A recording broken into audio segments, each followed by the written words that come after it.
my name's Amy and welcome to my video series on how to knit. This is for you, whatever age you are, if you would like to learn the basics of knitting. But for today, just a quick video to let you know what you need to get started.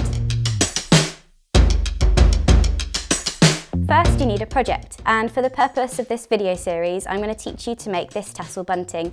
It's super easy to make and will teach you all the basic skills you need. You can download the pattern for free at the link in the video description. Number 2, some needles. Look for size 4mm. Number 3, some wool.